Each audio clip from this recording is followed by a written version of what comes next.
I was halfway through my coffee when the bank called. "Sir, your payment on the $500,000 loan is overdue." I laughed, at first thinking it was a scam, but then they read out the address. My sister's new house. The loan was under me name. My hand froze on the cup. My blood didn't rush. It drained cold and heavy. Family. The word used to mean loyalty to me. My sister always the golden one. My parents doted on her, shielded her, called her their pride. I didn't mind. I worked, I built, I stayed silent. When she got married, I even helped with the down payment for her first apartment. She hugged me, swore I was her protector. I believed her trust. That was my mistake. The cracks showed slowly. A signature slightly off on a document, mail from the bank addressed to me, but linked to her address. I asked my sister about it. She smiled too quickly. Must be a clerical error? Clerical error doesn't buy a house worth $500,000. I drove to the bank, demanded to see the papers, and there it was. My name, my forged signature, their fingerprints on my future. They had used me, my sister, and her husband, and worse, my parents co-signed as witnesses. I walked out calm. My chest was fire, but my face was ice. That was the moment I decided I wouldn't scream. I wouldn't beg. I dismantled them piece by piece.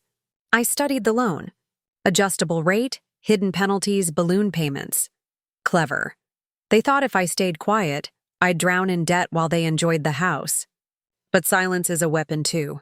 I spent nights collecting screenshots of their texts, photocopies of forged documents, recordings of my sister bragging on the phone. Every shred of proof stacked into a file thicker than the Bible. When I had enough, I didn't call them. I called a lawyer, then another, and another, until I had 3 sharp minds pointing in one direction, mine. Step 1, the bank. I showed them the evidence of fraud. They froze the loan. No payments, no credit extensions. My sister's dream house instantly became a ticking bomb. Step 2, the law. My lawyer filed charges. Forgery, identity theft, fraud. The papers were served on a quiet Thursday morning. My sister's husband opened the door in his pajamas. The neighbors saw everything. Step 3, the family. I didn't speak. I didn't argue. I let silence rot the air. My parents tried to call. I let it ring. When they finally saw me, it was in court under fluorescent lights with a judge staring at them like insects. Step 4, the trap. I had one demand. I told my lawyer to delay jail time in exchange for restitution. Every asset my sister and her husband had gone. Savings, jewelry, even the car. The house auctioned. The debt paid by them, not me. The confrontation wasn't loud. It didn't need to be. We were in the lawyer's office when it happened. Papers across the table. My sister trembling, mascara stray. Her husband pale, lips dry. My parents silent, their pride shattered. She whispered, "How could you do this to us? We're family." I leaned forward, my voice low but sharp enough to cut. No, family doesn't put a noose around my neck and tighten it with a smile. Here he's dropped. She knew I had won. Not with fists, not with shouting, with patience, with precision.